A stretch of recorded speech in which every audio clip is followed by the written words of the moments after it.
What's up, Walking Dead fans? Ever wonder how one little sentence could flip an entire show on its head? Well, buckle up, because that's exactly what went down in TWD. Remember Dale Horvath? That older dude, kinda annoying sometimes, but always trying to do the right thing? Yeah, him. He dropped a truth bomb before checking out that shook the whole series to its core. I'm talking game-changing stuff here. What he said messed with Rick's head, threw the whole group for a loop, and guys, we're still feeling the aftershocks today. In this video, we're gonna dig up Dale's epic final words and see how they turned The Walking Dead upside down. So stick around and let's unpack how this old-timer's last stand ended up redefining the entire zombie apocalypse. Alright, let's rewind a bit and talk about our man Dale. This dude was like the group's moral compass, always rocking that fisherman's hat and dropping wisdom bombs left and right. Before the world went to hell, Dale was living his best life cruising around in his sweet RV. But when the dead started walking, he picked up Andrea and Amy, becoming their makeshift dad in this messed up new world. Now, Dale wasn't exactly Rambo out there fighting zombies. Nah, his superpower was being the voice of reason when everyone else was losing their minds. He was always pushing the group to hold on to their humanity, even when things got super dark. Dale had this weird ability to see right through people's BS, which made him both super valuable and, let's be real, kind of a pain in the butt sometimes. Alright, let's set the scene for you guys. At this point, our survivors were holed up on a farm thinking they were safe, but man, things were about to hit the fan. They just captured this dude Randall from a rival group, and everyone was losing their minds trying to figure out what to do with him. Kill him? Let him go? The whole camp was at each other's throats, arguing nonstop, and tensions were through the roof. Enter Dale, looking worried as hell. He was watching the group turn into something he barely recognized anymore. Folks were talking about straight up executing Randall like it was no big deal, and Dale was not having it. He saw this as the moment where they'd either hold on to their humanity or lose it for good. The stakes were sky high, and Dale knew he had to make a stand, even if it meant going against Rick and the others. So, who the heck was this Randall guy, and why was everyone losing their minds over him? Picture this. Randall was just some dude they found while on a supply run. No biggie, right? Wrong. This guy's group had tried to kill Rick and the others, so bringing him back to the farm was like inviting a fox into the henhouse. Now here's where it gets messy. Some folks, like Shane, were all about putting Randall down.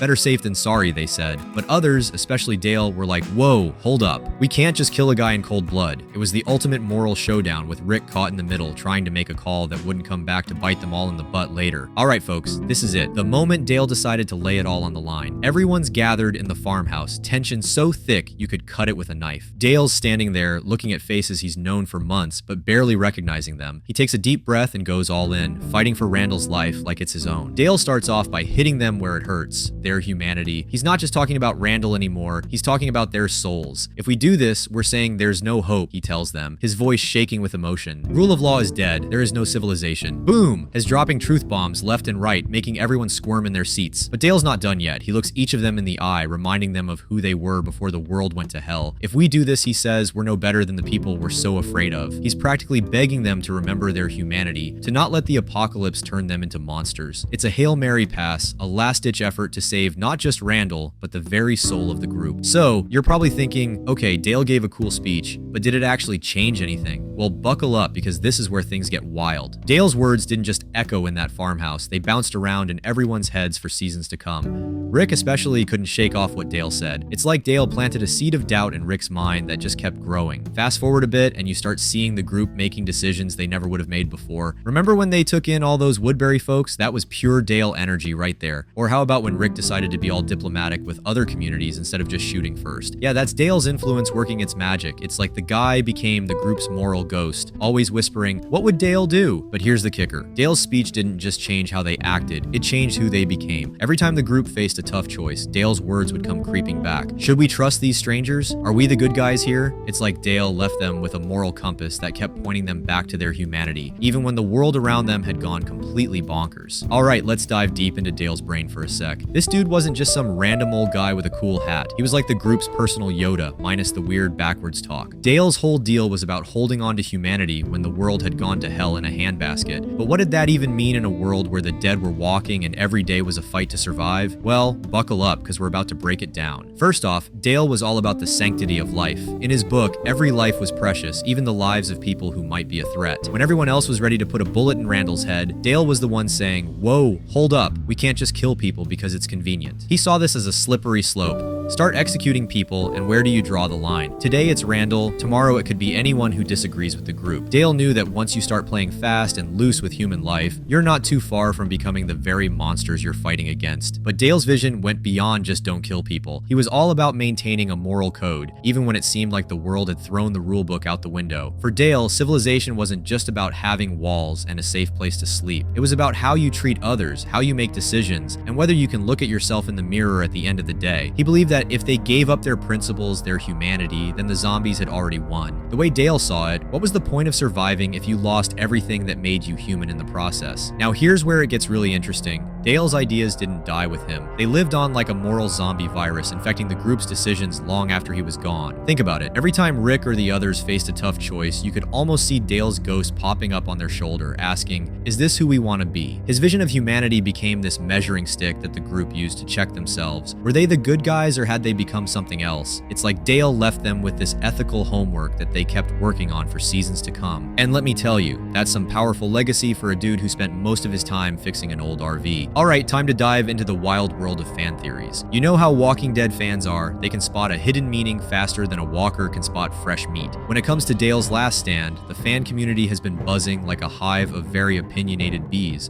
Some folks think Dale was the real MVP of the apocalypse, while others, well, let's just say not everyone was Team Dale. One popular theory floating around is that Dale was the group's moral battery. Fans argue that his death marked the point where the group started to lose their moral compass. They point to all the questionable decisions made after Dale's exit, like that time Rick went full-on dictator mode. But here's where it gets interesting. Some fans believe that Dale's influence actually grew stronger after he died. They say his last speech was like a moral time bomb, ticking away in everyone's heads and exploding at key moments throughout the series.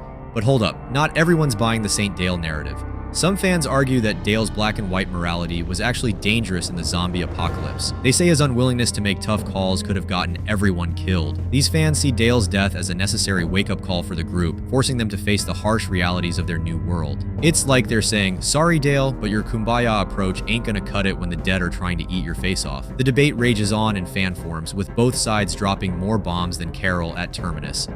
So, there you have it, folks. The epic saga of Dale Horvath's last stand and its ripple effect through the Walking Dead universe. We've seen how one man's stubborn commitment to humanity shook up the whole zombie apocalypse game. Dale might have been just an old dude in a bucket hat, but his words packed more punch than Negan's bat. His final speech wasn't just a mic drop moment, it was the gift that kept on giving, season after season. But here's the million-dollar question. Was Dale right?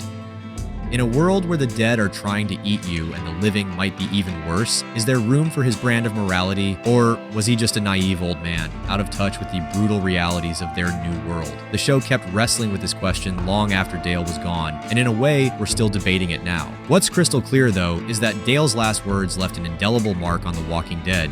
He gave the characters and us viewers something to chew on besides dodging zombies. In the end, maybe that was Dale's real superpower, not fixing RVs or rocking fancy hats, but making us question what it truly means to be human when the world's gone to hell. So next time you're binge watching TWD, keep an ear out for Dale's moral ghost. Trust me, he's still in there asking the tough questions and rocking that bucket hat in the afterlife. Alright, zombie survivalists, that's a wrap on Dale's last stand. But before you go back to prepping for the apocalypse, I've got a burning question for you. If you were in Rick's shoes, would you have listened to Dale? Drop your thoughts in the comments below. I want to hear your survival strategies. And hey, if you enjoyed this deep dive into TWD's moral minefield, why not smash that like button? It helps keep the walkers at bay, or at least that's what I tell myself. But wait, there's more. If you're hungry for more mind-bending TWD content, I've got a video coming up that'll blow your mind harder than Negan's bat. We're diving into the wild world of what if Glenn had survived. Trust me, it's gonna reshape everything you thought you knew about the show. So hit that subscribe button and ring that bell to join our Survivors Club. You don't want to miss out on this alternate TWD timeline. Until next time, keep your morals close and your plot armor closer.